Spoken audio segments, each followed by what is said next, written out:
have the right to remain silent. Anything you say can and will be used against you in a court of law. You have a right to an attorney prior to or during any question. If you can't afford one, the court will appoint one for you. Do you understand your rights? When the wolf is at your door, you running's over, that's for sure. He already knows all about you. Cut you down, no matter by you. Now you better walk the line. Real life,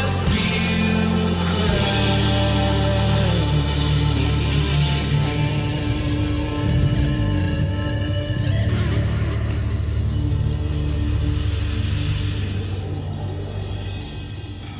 Warning. This episode of Real Life, Real Crime, the podcast, may contain descriptions of acts of violence or that of a sexual nature and should be for people that are 18 years or older.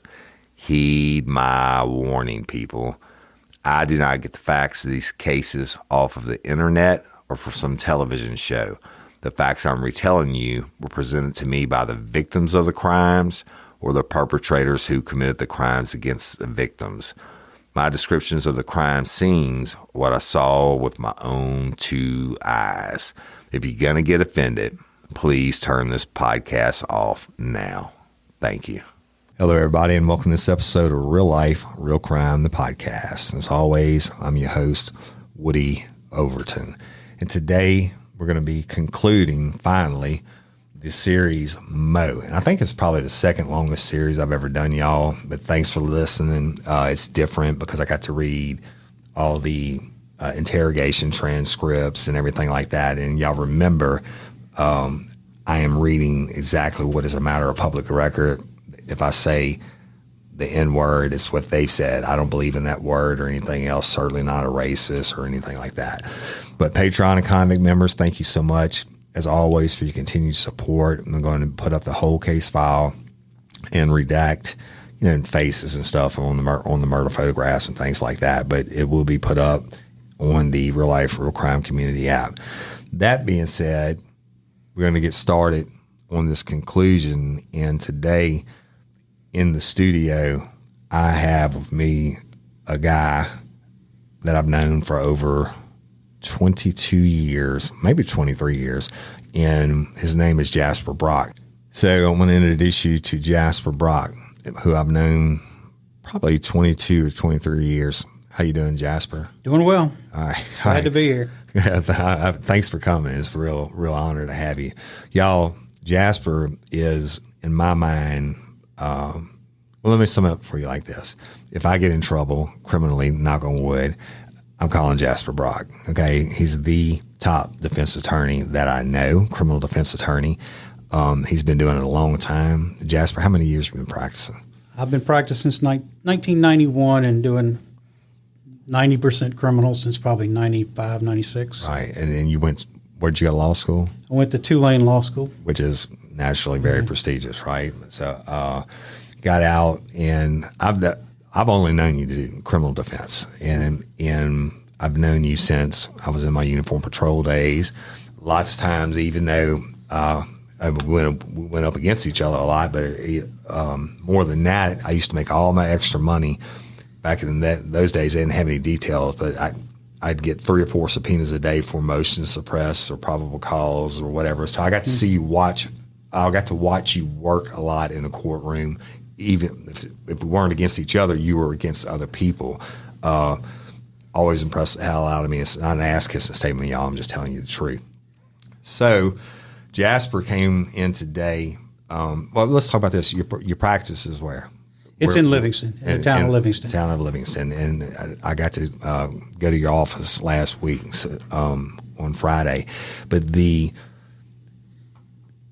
practice I mean, the Baton Rouge calls or Ascension Well, Parish, actually, you go no. every- I just stay pretty much stay- out here. right, yeah. Livingston, Tangipahoa, St. Helena. Right. I used to go So- all over, and I've gotten to where You I guess thankfully I have enough business You're not to running- where I can just stay where I Right, am, right. and I don't have to. Because when you're in 10 different parishes, you're always conflicting, and you've Right. got a judge mad at you. Right, right. And I So you're kinda not like running to the stay where roads. I know every judge and know every DA and know So- the lay of the land. That goes back to prove my point that you're at the point in your career you're so successful that you don't have to run everywhere anymore because you have enough business locally. We would say that the tri-parish area pretty much, right? So, but y'all way back when, I thought about it today. I should have looked it up. I can't remember what year that trial was, but I know I was already at the state police, so it was after 2007. The murder was in 2005, approximately a couple months before Katrina. I think it was in May, and Katrina happened in August. But we're talking, y'all. Okay, let me digress back to the series where we're at. If you go catch up if you want to. We have Majority Chefney and Jarrell Marshall under arrest for the first-degree murder and armed robbery of Shun Alberts, and also Christopher Belazar for the attempted first-degree murder on Christopher Belazar because they shot him in the leg and armed robbed him. And you've heard all the witness statements and all the interrogations and everything else, including from Mo himself, Majority Chefney, and Jarrell Marshall. But at some point, Jasper, how did you come in contact with Mo? Okay. Well, for probably 20 years, I have been what's called a conflict attorney. So what happens is the public defender, in this case, you had two people arrested. Right. They're supposed to take the bad guy and then give you any peripheral guy. Never works out. He always gets that. So in this particular case, they took the other guy and they gave me Majority Chefney. So you got assigned Majority Chefney. Right. Otherwise, we call him Mo, right? That's what his street name was. Because he didn't have any money. Yeah. It's but so when was the first time you met him? I get on all these, I usually get back then it wasn't even an email. You just they drop the file on your desk. Now it's an email, but they drop a file on my desk and say, this is your case, and it's set to, go to court in so many days or so many weeks. So you immediately go to the jail and you go visit your client and say, hey, I'm your lawyer. All right, so you go to the jail, and now Mo was no stranger to jails, okay? And he'd been shot up numerous times and had a long and lengthy criminal history. But you go to Livingston Parish Jail. Yeah, the old jail. The old jail, and which is where I used to lock everybody up. And they buzz you in, and you go see him. What? Tell me what you. So you sit down. Well, him. first of all, Mo comes in, and the old jail was so bad. Like the new jail has a visitation room. The old jail's so bad. Sometimes they stick you in a classroom or wherever, or the nurse's station, or wherever. Yeah. And there's no security. I mean, if the guy wanted to kill you, you were dead. But so they stick us in an old classroom or something, and this guy sits down and he's got like a star underneath his I don't know if his left or his right eye. I think it's his right eye. And I don't ask him about it because I don't know what that's about. And then of course half the back of his head's missing. That's right. I forgot about that until we talked the other day. And but he's a little short guy, yeah, right? Dark skin, and young, young guy, nappy hair, and he had a deep voice. Yeah. So I start, I'm your lawyer, and this is what you're accused of, and whatever. And he just won't hardly say anything. Yeah. And I keep trying to talk to him, ask him what happened, and he just just mumble. So finally, I said, I asked him, do you have any money? Are you going to try to hire a lawyer? All this stuff. And he says, well, I'm on disability. I said, well, what are you on disability for? He said, I don't know. But he wasn't that articulate. Right. He didn't know. Yeah, so I'm like, okay, I'm talking to him. I can't get anything out of him. And then I don't know, it was you or somebody I go talk to afterwards, and they tell me the scars because he got shot in the face, and how he lived through that I'll never know. Right. And then So I so when figured he got shot there, and that's when it blew out the back of his head. Right. But Can't it's kill bad grass. right. Yeah. amazing that he was still walking. Right. And I think he was like 15 or 16 when Right. that happened. Right. And it was running from a cop, maybe. or- In New Orleans, that's right. Jefferson Parish, actually, yeah. And so I was like, well, I got to cover my butt. I can't talk to this guy. He can't communicate, or he won't communicate. So I go and I file what's called a sanity hearing, saying he may not be sane. He may not know right from wrong. He may, because I can't get anything out of him. Right. So that case got delayed for probably a year while they had to wait for 3 psychiatrists or 2 psychiatrists to interview him. And after they do that, we go through all this stuff right before the judge is about to make a ruling that he's sane. I finally hear from his mother. And I said, why is he on disability? She goes, oh, because he's diabetic. So we wasted like 11 months. And it was a diabetic. I never knew that. So I mean, he wasn't going to say shit. Right. So he would never say anything. Yeah. And so who was the judge? Do you remember? Brenda Ricks. Okay. And she's always fair, a little harsh sometimes, but fair. So you had to go tell Brenda, Judge Ricks, that. Right. And she was like, well, the problem is once this starts, you can't. I said, I want to withdraw it. Right. She said, you can't withdraw it. The doctors have to rule. Right. And that's what the law says. So we had to go through the whole charade. Can the you, doctor saying, there's nothing can you imagine, mentally wrong with him. Can you imagine what the doctors had to go through? I mean, if he wouldn't talk to you, but what do you think he said to the doctors? I have no clue. They just came in and said, he knows right from wrong, and he knows where he is, and he's competent to stand trial. Yeah. Wow, that's crazy. So once you go through that, and I know there's usually there was a lot of evidence in this case, and we'll get to that, physical evidence and stuff that was sent to the crime lab and different things, and Patreon and convicts that'll be put up for y'all. The lab submittal forms and all that stuff. And I always knew when I came against you that you were going to have your shit correct. Like I always tried to build correct cases, and I tried to make it where Kearney Foster taught me that, especially if you're trying to take somebody's life or put them away for life, you better have your shit straight. But it's not only making the arrest, it's seeing it all the way through the conviction. That's where 90% of the law enforcement fail to get on the stand. They're intimidated by the attorneys, et cetera. I wasn't intimidated by you, but I knew if I got against you, my shit had to be correct because you were going to have your shit correct. Well, I could say this about Kearney. I watched Kearney. It wasn't my case. Kearney, and he died a couple of years ago. Yeah, Kearney was on the stand on I think it was like a death penalty case, and he testified. It would take this long to walk from here to Albany and back, and this guy didn't have a car, and I forgot who the attorney was, but he starts grilling him, whatever. How do you know that? Kearney said, because I walked it and timed it. Exactly, and he did it. I guarantee you that he taught me, and it's just stick it in.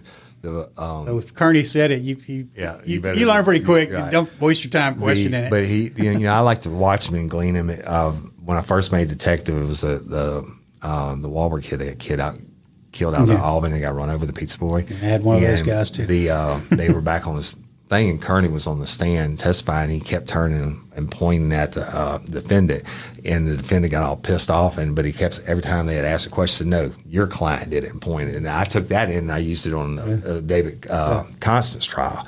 So but he was legit. But so anyway, you had the reputation that, and naturally you still do. Back then, I would think that the only people that had more time in were 2 other attorneys I won't mention, and both of them have since been disbarred. One of them taught me criminal law in college. But now you're, at the apex, and certainly you were on the rise back then. But we go to the trial. I know I had been at the state police for some time because I got a subpoena, and I came in. Instead of being sequestered, I think y'all agreed to let Brian Paul do all the, because he was the lead detective on the case, and even though I was in on interrogations, et cetera. And once I found out I didn't have to be sequestered, I got to sit in and watch. But so tell me and this is important for the listeners because they've never heard, especially from a defense attorney's point. So Monday comes trial date. Most people plea out. Then it comes to a certain point in time where these assholes got to go to trial, right?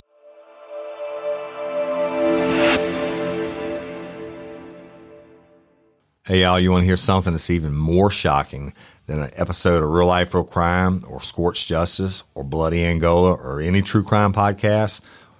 Well, since 2020, 2 out of 3 people report feeling extreme stress, and it's affecting their sleep and their overall health.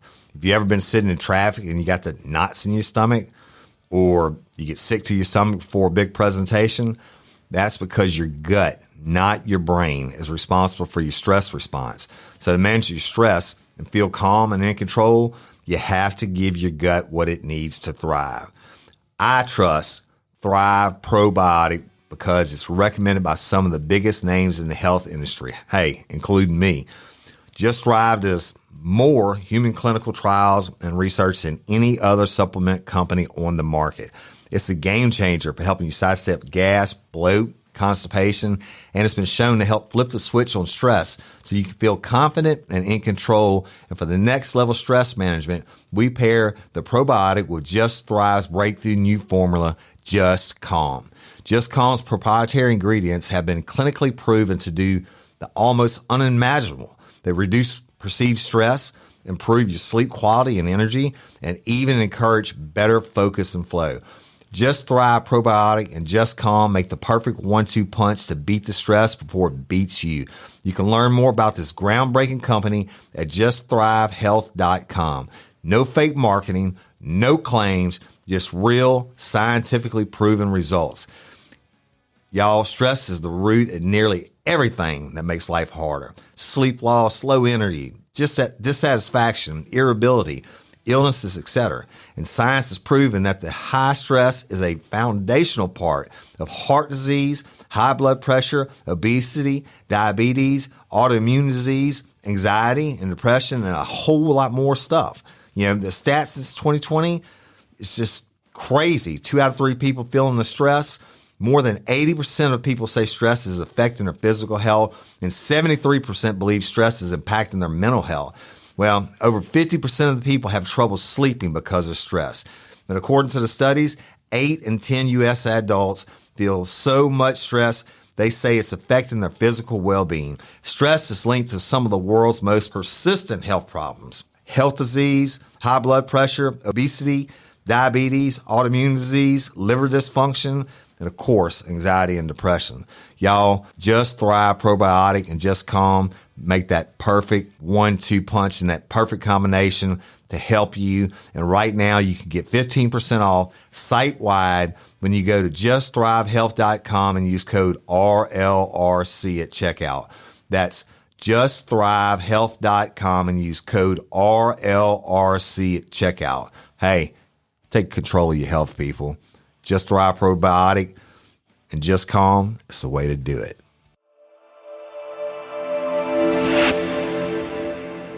So Right. what happens? Well, first of all, they make a priority list. Right.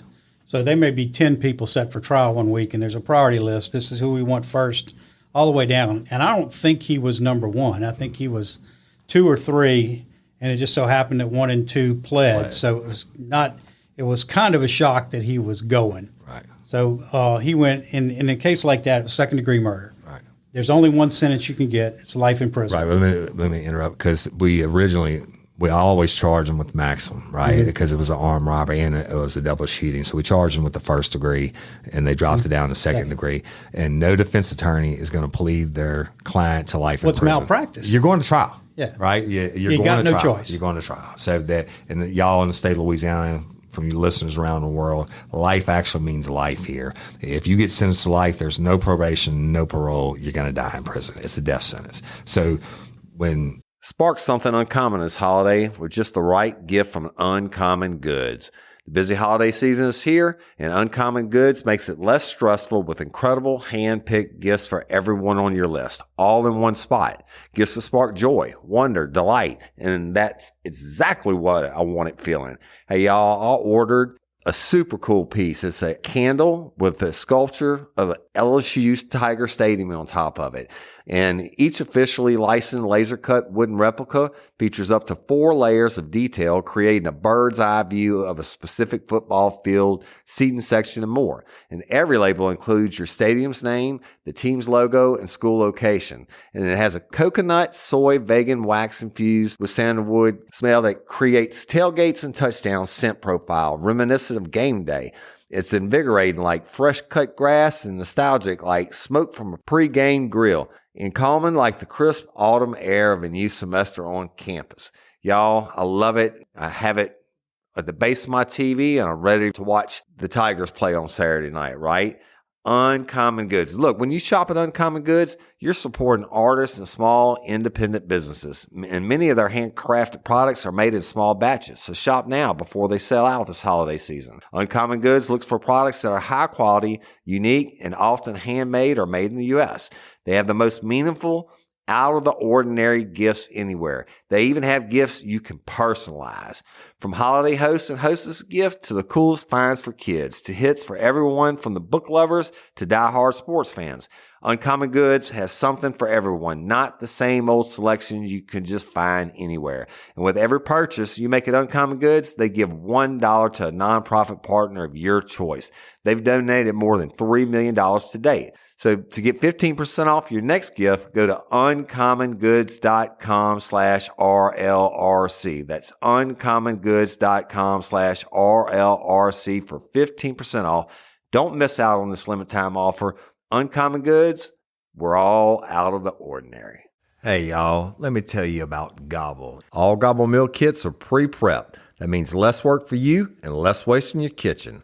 Their meal kits include everything you need so you can save time at the store or just skip that trip entirely. I got the box in and I had 3 different meals. I had a Kung Pao chicken, crispy fish tacos, and a beef bourguignon, however you say it. But let me tell you about the classic beef bourguignon. Look, it came with beef pot roast and a beef broth concentrate, red wine demi-glaze, cremini mushrooms, cipollone onions, mashed potatoes, baby carrots, and rosemary thyme butter. It was so easy to make. Literally like 15 minutes it took Cindy. And let me tell you something, and all the dishes were fire, but this thing was like a taste explosion in my mouth. It's just unreal. We've got to spend more time together and more time doing the things we love because everything came in this one single box right to my door. So see what a difference Gobble will make for your household. Right now, they're offering my listeners a fantastic limited time deal. You get $120 off across 4 boxes plus free shipping and free cookies. And let me tell you, those cookies, I ate one that was sin baked and it was delicious. Go to gobble.com/real life. That's GOBBLE.com/real life for $120 off your first 4 boxes. This offer is not available on the home site, so don't miss out. This is genius. It's taste explosions in your mouth like you never had. Even though it was taken, basically the only difference between first degree and second degree is first degree, they took the death penalty off the table. And when you do that, then there's no plea bargaining from first down to second saying, I'll take life. Well, second degree, we're going to trial. They say, take that shit to trial. So we'll go ahead. I'm sorry. So yeah, it's there's no plea bargain. It's life. So you got to go to trial. Right. You got nothing to lose. Right. He's got nothing to lose. Right. And so sitting there and go, all right, well, this is going to be a trial. And I remember vividly in this case because I tried him the week of my birthday, Right. and my wife I didn't think I was going to trial. She had made reservations at Chris's or something for my birthday one night, and I come home on Monday and I said, no, I'm having a trial. Yeah. And I remember. And, of course, my jury would never talk to you. Yeah. So I knew what the evidence was against him, but I didn't have any defense whatsoever. Right. I was sitting there while we were picking a jury thinking, what am I going to get up and tell these people? I got nothing. Right. Nothing. And so But let me say real quick, it's not because you didn't want it, because I know you're a bulldog. If you had something, you're going to tear some ass. This guy was, go back to it, he even won't say shit. Right. And you find out, I mean, he's on disability for diabetes. And what What's the mindset on a cat like that? Doesn't want to help his own defense? I start every trial that I have. When we go into there, the time we start picking the jury, I give them a yellow pad and a pen. And when we're picking the jury or when we're questioning witnesses, I was like, if there's anything I need to know, write it down. Or if we're picking a jury, if you don't like the color of their hair, whatever, write it down. Give me something. When I tell you that trial was a week long, there was not a mark on that piece of paper. On the yellow pad. And he never picked up the pen. He didn't doodle circles, nothing. The only thing I think he said during the whole trial was, I need a sandwich because the diabetes was getting him, and we had to take a break so he could eat a sandwich. Yeah. So we pick a whole jury with no input from him, and I'm sitting there going, well, what am I going to do? And I was panicking. I was like, I don't know. I'm stuck here. Right. And so the prosecutor got up, and the prosecutor is a guy by the name Kurt Wall, who's an excellent prosecutor. He's a great guy. He was in Baton Rouge. He went to the Attorney General's office where he was head of the criminal division, and then change of administration, he came back to Livingston. And I think that was Kurt's first big murder trial when he came back to Livingston. But he'd been doing it forever. Right. So, and it wasn't his case. He got it maybe a month before, belonged to another prosecutor who'd moved to a different parish. And so Kurt gets up and he starts explaining to the jury what probable cause, not reasonable doubt. Right. What reasonable doubt is. Do y'all understand what reasonable doubt is? Everybody says no. I still don't know what reasonable doubt is. But anyway, he says, well, I'll give you an example. He said, if I get a box and I show you the box, it's a solid box, I put a mouse in the box, and then I put a cat in the box, you hear all kind of noise and the box rattles around, then I open the box and the cat's in there, but the mouse isn't. Well, it's pretty much beyond a reasonable doubt that the cat ate the mouse. Right. He said, so, because there's no holes. The mouse didn't escape. You saw it go in. Yeah, you saw it go in. You never saw it come out. You heard the commotion. The cat's got hairs coming out of his mouth. Right. The cat ate the mouse. And so I'm going, okay, there's something I can work with. Right. I'll just get up and tell these people, I'm going to show them the holes in the box. Right.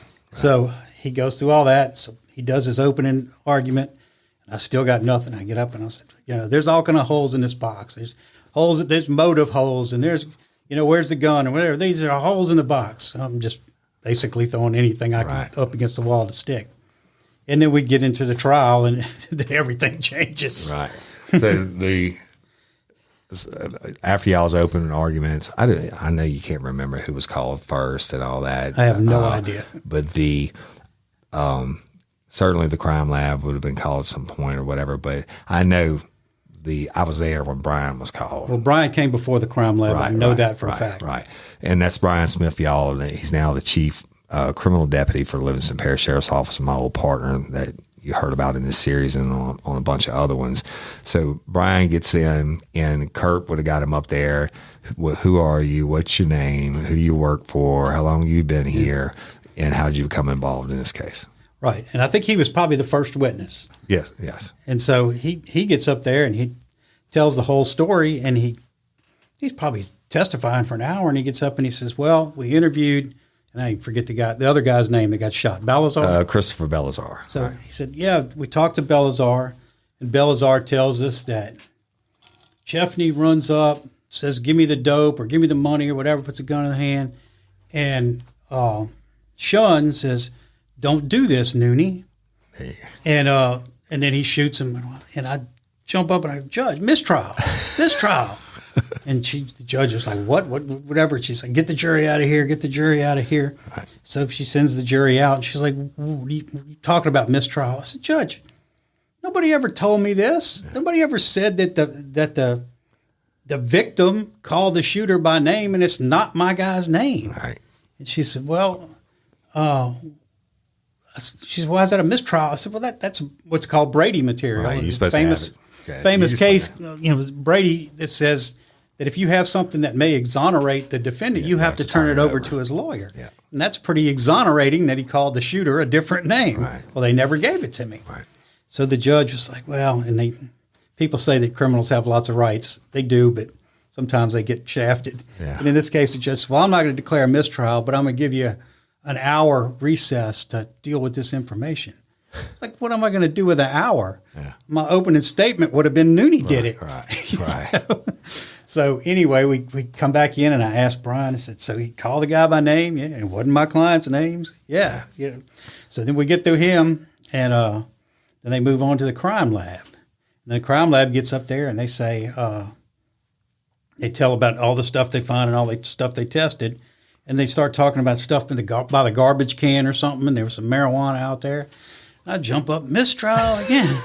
She's like, now what? And I was like, I didn't get that either. Yeah. She's like, all right, well, I'm going to give you an hour break to deal with that. Well, that wasn't near as whatever as the name. So that was all the fireworks that happened in the trial. Showing, and that part of that is for the jury. You're like, holy shit, this trial. Yeah, that's like ejecting over and over, right? To rock them out. So to be honest with you, and it's been a long time, but I read that entire case file and I never saw Nanny in there anywhere. But I vividly remember, I mean, you told me the other day, I was like, holy shit, that's right. That did come up. But Brian had got there first and interviewed Belazar right before they shipped him to the hospital and the residents. But I still don't know where Nooney came up. The only Nooney I ever knew was the 80s. He never wrote it down, but he said it. And I even have his notes. And so maybe he was having a Nooney day. We did work another homicide on an 82-year-old lady up in Watson, and her name, they called her Nooney. Maybe he got confused with that. Fuck, I don't know. I'd never heard of it. So, so the jury's there. You've got your two mistrials in, and Brian testifies. And I mean, I get it, but that spot and that location, when they processed it, they were actually going through the scene and getting everything. We were actually at the hospital with Belazar because we didn't know if he was going to die or not. And when we got back, of course, Brian was in charge of actually turning over the evidence and submitting it and what have you. But that's a dope corner, right? Mm-hmm. And that's where what are you doing at 3:30 in the morning on the corner? You slinging? I can't tell you how many people. We arrested that guy, Sean Alberts. We arrested his brothers there numerous times selling dope. And one of them they called Monkey. But the Sean actually was fucking innocent. He was the only one, I think he was 19. He's the only one that had never been arrested, just had a baby, and he got the bullet in the head and one in the chest.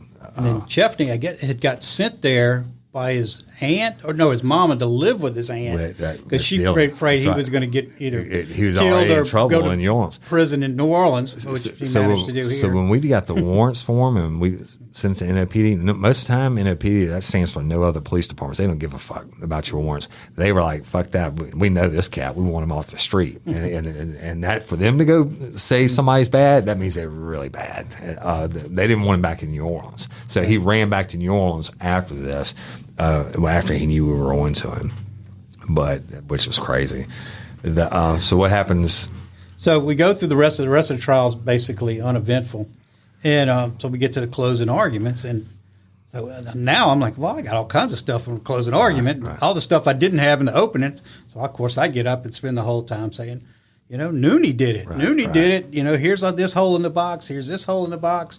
Right. But Nooney's, that's a hole you could drive a truck through. This is you got to let this guy go because Nooney did it. Right. And so, real quick before you get to that, I'm going to tell you what I remember when Christopher Belazar, the other victim, took the stand.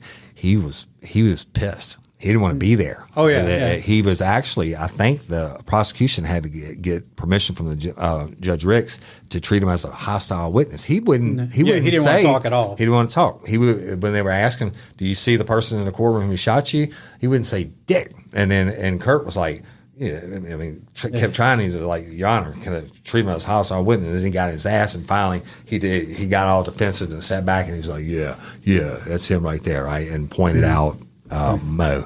And Jarrell Marshall had already pled out to, I think, like 50 years or something stupid like that before this trial. And then the witnesses, I mean, it was a really good case as far as that, if you believe in eyewitness testimony, the people that they were with and them coming back to the vehicle and Jarrell saying, might have just shot him, Moke it, and then said, if y'all tell anybody, I'm going to kill y'all. He threatened all that. And they were afraid of him. Yeah, and he slept with we're going to y'all's house to spend the night, and he slept with the gun under his pillow and all that. But I mean, it is what it is, and they came forward and all that. But I'm sorry, but let's get close. But that's okay. So yes. So anyway, like I said before the trial started, I was sitting there going, I got nothing. They got a ton of evidence. I don't even have a guy who'll talk to me. I mean, I'm going to look like an idiot sitting here just nodding my head. So we get to the closing, and I'm just unloading. It's all Nooney. It's all Nooney, and there's a hole. Here's a hole. There's a hole. And then the way it works is that the prosecution gets to do their closing argument, and they do like 5 minutes, basically nothing. And then you get to do your closing argument, which may be 30, 40 minutes.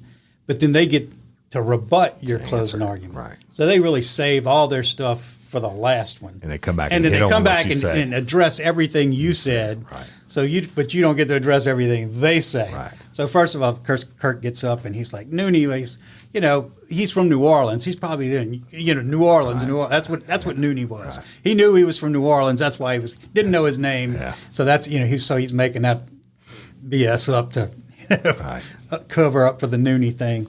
But anyway, the But jury. Kurt knew it was going to be a problem, Yeah. obviously. So we get through the whole thing, and I guess the jury's out for 2 or 3 hours. They come back, and of course they find him guilty. And of course, What did he do? Let's say for dramatic purposes, right? Jury files back in. Everybody knows it's a verdict. I've been there a lot. You've probably been there a lot more than me. But it's all hush and quiet in the courtroom, and they ask them to stand, and then the jury form, you reached a verdict. Yeah, we read a verdict, and they say, guilty. Guilty on the charge of second degree murder. With the jury find the defendant guilty. Right. And I mean, once again, no reaction. Not just stone cold. He couldn't give a shit. I had more of a reaction than he did. Right. He's just sitting there and I'm looking at him. Yeah. He doesn't say anything. It's crazy. And so, and of course, the bailiffs, they love it. Right. As soon as they say guilty, they don't waste. There's not 10 seconds. As soon as they hear guilty, they jump behind, put the handcuffs on them. Like, he was handcuffed and brought in there to start with. Before then, as long as the defendant's before the jury, they're in street clothes, no handcuffs. They bring them in handcuffed, then I'll unhandcuff them. They'll bring the jury in. I think now they have some kind of shock belt or some shit for people that. I've never seen it. Now in the old courthouse in the big courtroom, they had a eye hook. Under the table so they could shackle them to the eye hook. Yeah. But that wasn't the case in this because we tried it upstairs and they didn't do that. Yeah, it was in a small courtroom upstairs. I remember that not when you go upstairs, not the one to the left, but that one across the hall, close to where the detectives were. But so you're right, and I never told that on the podcast. So every trial, especially these murder trials, they swamp donkey is what I call it. They jump them and just some of them they have to take to the floor, but some of them go, this recent, I didn't have anything to do with it, but the Melanie Curtin, I mean, she was screaming and hollering. They just basically, shackled her all over and carried her out. Yeah, they did that. They made sometimes they have to make them get a little real estate. I call it stretch them to the ground professionally. But of course, in this thing, I mean, as soon as guilty got out of their mouths, I'm still reacting, and they've already got him handcuffed and shackled, and they both of them got him by his shoulder, and somebody else has got him, ready to grab him around the neck. Yeah. But he didn't do anything. He just stood there like he'd been the whole time. The whole time, just dead weight, right? So they take him out, and naturally, it's a formality after that, the sentencing. Or tell me, did you talk to the jury members or anything? Yeah. So what happens is they give the verdict, and then I think in that case they pretty much hauled him out immediately. Sometimes they let him stay there. If it's not a murder, easily they haul him out. But then the judge will ask you if you want to poll the jury. Right. And what that means, what that means is they go through and each juror, they say, juror number 27, is that your verdict? And they say, yes. Is that your verdict? Yes. Is that your verdict? And so to show that you have back then you could have had 10 out of 12, right? But I think that one was a unanimous jury. But so you can ask to poll the jury. Right. Sometimes you're curious. Right. Did they all vote that way? Right. But now, of course, they all have to. But you still poll the jury and make them say Yeah, that's the way I voted. Right. And y'all, that go back to the Jessica Chambers trial I did on Scorched Justice, and they go to poll the jury, and the jury is like, one jury member was like, no, that wasn't my vote. I mean, and then they had to do a mistrial and everything else. But so they've changed it. What Jasper was talking about, it used to be you only had to have 10 out of 12 for the conviction, which I think is pretty fair. But now it's even harder for the prosecution, which I don't think is unfair, because I believe if you're taking somebody's life. Well, we were one of only 2 states that didn't require all 12. Right. So is it, this is off topic a little bit, but is it only Louisiana that's on the Napoleonic Code of Law? Or But it has nothing to do with the criminal code. Yeah. Okay. All right. So so all 12 out of 12 in. So they poll the jury, and then basically the judge excuses them. And a lot of times after a jury trial, win, lose, or draw, you want to go talk to the jurors. The judge will go in and thank them for their service and whatever, and ask them, "Are y'all willing to talk to the lawyers?" Right. And sometimes they want to, and sometimes they say no. We want to just get escorted out of here. And in this particular case, they said, "Sure, we'll talk to the lawyers." And even, especially when you lose, I want to go in there and say, "Hey, professional development. What did I do wrong? What did you not like about me or my case? Or what did you make your decision based on?" Because you learn really crazy stuff. Right. I tried a case. Not all attorneys do that. Only the attorneys that care. There's a lot of attorneys that would have had Mo and been like, "Fuck it, I'm riding out." Right. Because I tried one in Baton Rouge years and years ago, and we go ask the jury. They found him guilty. We said, "Well, why did you find him guilty?" And they said, "Well, he said, that dog was on the other side of the fence barking, and when they showed the pictures, there was no fence." And I'm like, that was what you based your guilt on? And they said, "Yeah." I said, "Those pictures were 3 years after the fact, and the fence had been taken down. But there was a fence there at the time." Mm-hmm. "Oh, if we'd have known now, we might not have voted that way." Right. Well, there you go. And then you file out and wait for it. They say they ruined it for the next jury with a fence in the picture, right? You make sure that was there. So what they say. So anyway, this jury says, "Yeah, we'll talk to the lawyers." And so Kurt walked in first, and I walked in right behind him. The jury foreman was sitting there like he was in his, living room. And he sits back like this. Stressed out. He points at Kirk, and he points at me. He said, "He shot your box full of holes." And I went, "What?" Why did you find him guilty? It was guilty? full of holes. I said, "Well, do you remember what we said? If the box has holes, you got to find him not guilty." He goes, "Yeah, but we figured he probably did it anyway. We weren't going to let him go." All right, thanks a lot. And that's crazy, right? He goes, "But it wasn't your fault." And I said, "Okay, well, that's all I can ask for." I mean, hell, you pulled a rabbit out of the hat. Hey, ladies, are you feeling overwhelmed by hormonal changes? Well, you're definitely not alone. There are more than 1,000 hormone disruptors living in our environment right now. It's in your food, your water, the air you breathe, the clothes you wear, your skincare products. They all mess with your hormones. Then there's the natural hormone changes your body goes through, premenopause, menopause. And while it's a natural process, it doesn't mean you have to suffer through it. The good news is you don't have to suffer through it anymore, because now you have Hormone Harmony, a formula made only with herbal ingredients that are shown to reduce hormonal symptoms in women of all ages. Hormone Harmony is not just a hormone support and supplement. It's become a phenomenon. Women can't stop talking about it on social media. A bottle of Hormone Harmony is sold every 24 seconds. And the biggest benefit? Well, my wife says it makes her feel like her own self again. And that's what women mention over and over in the reviews. And there are over 30,000 reviews for Hormone Harmony. And for a limited time, you can get 15% off your entire first order at happymammoth.com. Just use code RLRC at checkout.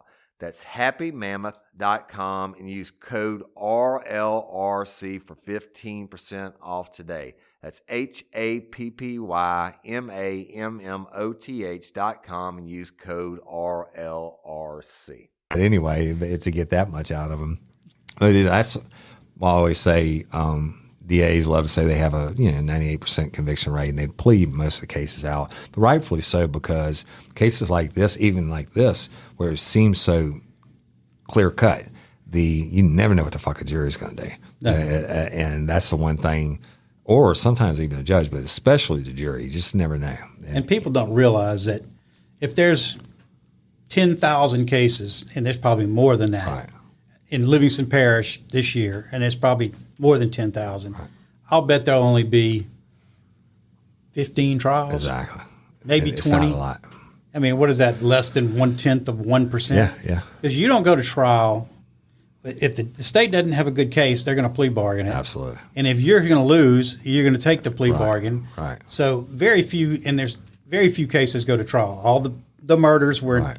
or if it's something where the DA is saying maximum possible sentence, Right. that's the only thing we're going to do, then you go to trial when you have no choice. There's very few trials where you're going, well, I think I'm going to win this because he didn't do it. Right. That's once every Yeah. 4 or 5 years. That's not most of the time. You're just I'm going in there to try to do what I can do. Right. Maybe get a lesser included offense or something. Right, and unfortunately, in most of these cases like this, especially the murders, et Or you have cetera. a stupid client. Oh yeah, Like you've told over and over, if you go to trial, you're going to get hammered. Yeah. How many times has that happened in your career? Right, At least 5. But some of those people are so full of themselves, they want to go no matter what, and they Right. want their story heard. And some of them, as the profile shows, the almost as important for them to commit the crime as they want to have their day in I had court. a sex case, the worst case I ever handled. That guy, he got offered 8 years and ended up with like 150. Yeah, but yeah. he wanted the jury to hear all the stuff he'd done to this little girl. We're gonna. 'Cause he was proud of it. We're gonna. But let's do that one on an episode of Real Life, Real Crime. Deal. Yeah, that's crazy, man. And so Mo, anybody gets sentenced to life, and I think there's very few exceptions in the state of Louisiana. They get sent to Angola. Angola being Louisiana State Penitentiary, and y'all are a new podcast, Bloody Angola. Jim Chapman, my producer, and I is dropping on July 21st. Check it out. It's going to be awesome. But, they get sent to Angola if you get 80 years or more. I think they used to do it as low as 50 years. But so Mo gets shipped to Angola. And from what I understand, somebody told me, and I haven't confirmed it yet, but I have some COs up there that are friends of mine that tell me different people, like Constance and Lewis and what they're saying and all this stuff, because they don't want to go in and say they're baby rapers or baby killers or whatever. But they said Mo went up there and showed his ass and caught a shank and got killed. Yeah. So by another inmate. Wouldn't shock right. me. I'm sure he thought he could go in there and run the show. Yeah, when you go, the difference is like Angola, let's say approximately 5,500 inmates, over 5,000 of them have life sentences, right? The rest of them have over 80 years plus. A lot of young guys like Mo, and the other one I did, Kendrick Mateer, they did all the armed robberies and stuff, and he got it sentenced to 80 years, and he got shanked up there and is paralyzed from like the neck down. But they go in. There's a difference between a convict and an inmate. An inmate is the ones that go in, they buck up all the time. That's what they call it. They start problems with staff and do whatever. The convicts, they wouldn't do their time. They said, do your time, don't let your time do you, right? And so a convict, like when you go to search their box, that's their house. They know it's got to be searched sometime. If you just go in there and start tearing shit up, they might buck up on you. But an inmate, they don't care about getting put in admin seg or the hole or whatever. A convict just wants to do the best time they can do. When I heard about Mo went up there, showed a little New Orleans in him, and somebody Got sent to Camp J right away. Yeah, well, he didn't make it to Camp J. A convict, he disrespected a convict. Somebody who was down there, like, this person evidently showed Mo disrespect him, however it was, and this person, didn't even say they were going to do it because they were a convict. And anyway, supposedly Mo got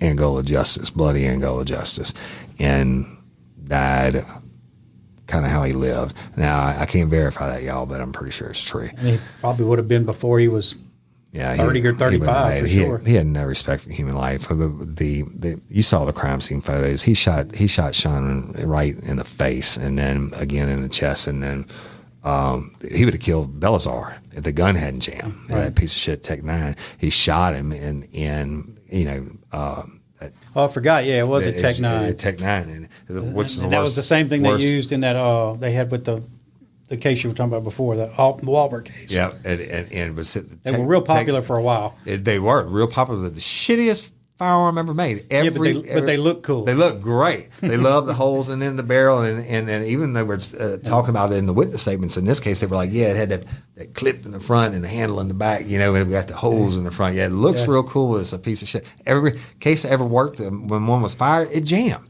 and that's the only thing that saved Belazar's life. Every gangster wanted to take one, but he had enough to fucking ruthlessly. They made him turn out their pockets. That killed Sean. Belazar used the old defense known to man, turns around and hauls ass and catches one in the back of the leg, and then the gun jams. And he got in the Sandra Island's house and got away. But it is what it is.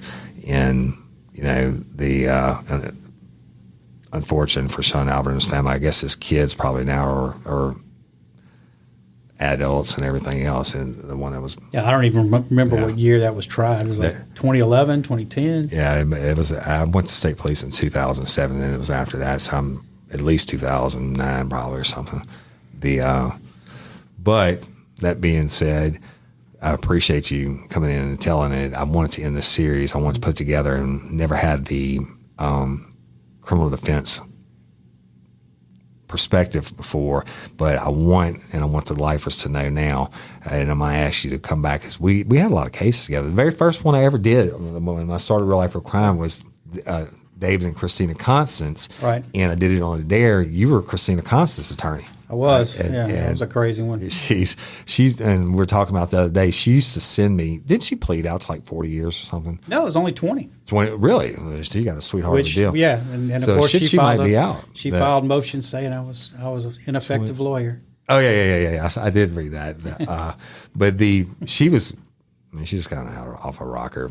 She used to send me letters every year at Christmas saying, hey, Mr. Woody, how you doing? Love you so much. And can you please make sure my kids have a good Christmas this year and shit? And I'm like, bitch, I put you in prison.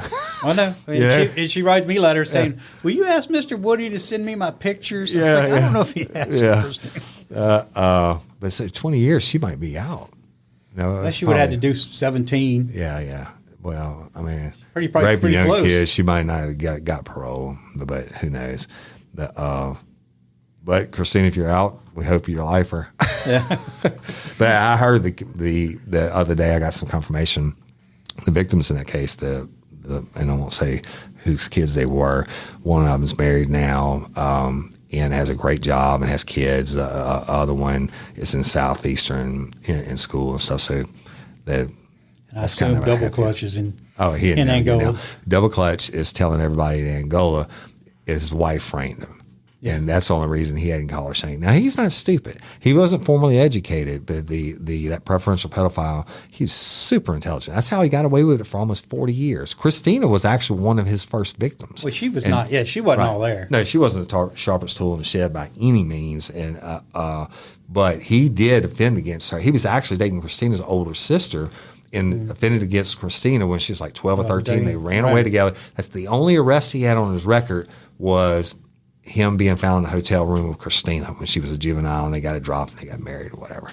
But anyway, look forward to the case in the future. I want to do the case you were just talking about, and y'all, that's going to be, we're going to go back to the old hardcore, and I'm going to give the extra warnings ahead of time before Jasper comes back on that one, because it's a real son of a bitch, right? And if you think I've Double Clutch done was bad, a lot of cases, and some bad ones. You know, I had the guy who cut the baby out of his wife's stomach. Yeah. And I did the episode on that. I've done some death penalty cases. But that is the worst individual I sat next to at a table. Yeah, and we're going to make it all worse, he'd never shower and he stunk. Oh, really? I didn't know that. So we're going to dig into that one. I look forward to many more episodes with you in the future. And you know, y'all, these are not, unfortunately, these people aren't Sunday school goers and church goers and shit. These are nasty things, and they're hard things to hear. But it is Real Life, Real Crime, the podcast, and that's how we lay it out for you. So, but Jasper Brock out of Livingston. What is your phone number in case somebody wants? It's 225-686-7448. And you know what? I've got an Instagram and Facebook, and I'm sure. Tell them what it is. Sure, I don't even know. I'm sure Jim probably knows it because. I didn't used to know what most of mine is, like my Twitter and all that. I don't even know what it is.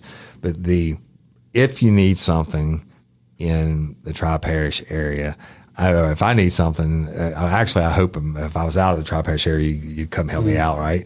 But Jasper Brock's what I'm calling, and y'all get to hear more and more of them in the future. But best criminal defense attorney in Livingston Parish, hands down. I appreciate you coming, brother. Well, thanks for having me. I enjoyed it. So good to see you. Hey, you're looking good, man. You hadn't aged much. Shoot, you got skinnier and I got fatter. 20 some years is a long time, right? But anyway, thank you and I appreciate you. All right, y'all. With that, I'm gonna conclude the series. Mo. Again, Patreon convicts, thank you so much for your subscriptions, and I'm gonna put up another bonus episode this month. And if you can't be a patron member or convict, I totally get it. Thank you all for liking and sharing. And if you get a chance, go leave a review. And it's so important. I need to say this because there'll only be one more week afterwards. And I don't want to beat a dead horse, but it's very, very important to Real Life Real Crime, myself personally, and to Jim Chapman, is let's talk about the podcast awards again for 1 second. The 2022 People's Choice podcast nominees are out in Real Life Real Crime, and I have made it for, let me tell you how to get it. Go to www.podcastawards.com, and then you'll have to put in an email and a password, and then they are going to email you, and you have to verify that the email is correct, and that stops people from getting people to do all these robots and bullshit. So I'm down with that. I like it. But, I've won this twice in the past, once for drama and storytelling and once for the best male host in the world. And I appreciate y'all doing it. But go enter your email, enter your password, verify your email, and then it'll send you straight to the page where you vote. You go on that page at the top, it has just a spot for most influential podcaster. If you don't mind, put in Woody Overton, Real Life Real Crime. That's open to anyone, right? And then the Adam Curry's People's Choice Podcast of the Year Award, that's the big enchilada, which I've been nominated for every time. I made the finalist last year for it and didn't win it. But we're against the biggest shows in the world. But scroll down and you'll see all the podcasts and all the big shows on there. Click Real Life Real Crime. The next one is Best Male Host in the World of a Podcast.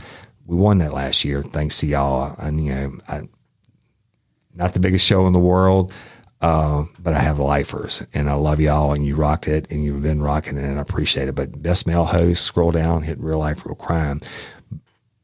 The next one I would ask you to do is under business podcasts. Click on business podcasts and scroll down till you see local leaders of podcasts. That is Jim Chapman's podcast. He made the finals for it last year, y'all. His first year out, first year in it. We want them to win it this year. They deserve it. It's a hell of a podcast. If you haven't watched it on YouTube or listened to it, go check it out. He does great interviews. I've been a guest on there several times myself. But vote local leaders of podcasts under business.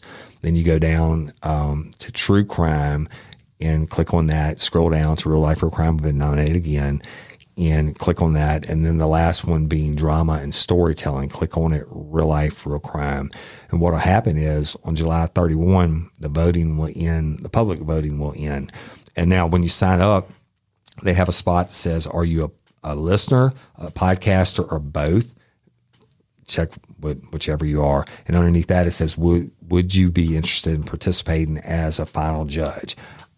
Click it. Last year, so many lifers got selected to be the final judge, including my wife. So I know I got that vote. But so y'all click that, and after July 31st, they're going to come back, and the top 10 in each category will make the finals. And we're hoping to make it that far. If we do, it'd be great. If we don't, I thank y'all for trying. But if we make it that far, we'll announce it then. So love and appreciate each and every one of y'all. Thank you, the Podcast Awards, and Bloody Angola, the new podcast coming out July 21st. Jim Chapman and I are telling you Angola like you've never heard it before. It's going to be, it'll be thrilling. You get the inside aspect from the prison, every kind of story, from the murders to death row, to what they ate for the last meal on death row, to the escapes, to the abductions, the suicides, everything that goes on inside the gates. And believe me, it's a different world, people. I've worked there. We're going to be bringing that to you, dropping July 21st. And we're going to drop one episode each week. So that being said, LOPA, Louisiana Organ Procurement Agency, you know, it's my jam. If you are a lifer from, give me a country, anywhere in the world.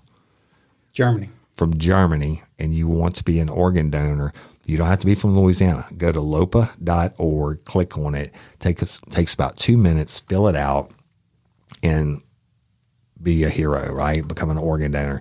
The chances they ever going to use your shit is so small. And like I always say, hey, if I'm hooked up to the machines and I'm dead and they want to harvest all my old junk, they can have it, right? But hopefully it'll go save somebody else's life. And I'm telling you, I've seen it. I've seen it so many times, and one day I'll keep saying this, but one day I'll have Lori Steele on, and we'll talk about people who are alive today. Like y'all heard, Captain Duvall's mama lived for an extra 5 years because she received a double lung transplant. I could tell you so many cases like that. But they do more than just the transplants. They do studies and all that. So Louisiana Organ Procurement Agency, be a hero. Give the gift of life or sight and all that other good stuff, lopa.org. And I'm Woody Overton, your host of Real Life, Real Crime, the podcast. Until next time or ever, don't let me catch you down on Murder Bayou. Peace. Real Life, Real Crime is a true crime podcast brought to you by your host, Woody Overton, executive producer, Jim Chapman with Envision Podcast Studios. Your music is provided by Chase Tyler and the Chase Tyler Band. Follow me on Instagram at Real Life Real Crime or at Overton Woody. Check out our numerous social media pages. Also, go to the App Store and download our free Real Life Real Crime community app, which contains all things real life, real crime, and true crime, and uncensored and run by me. Wherever you listen to a podcast, go like, subscribe, and review to Real Life, Real Crime or my other podcast, Scorched Justice. Thank you.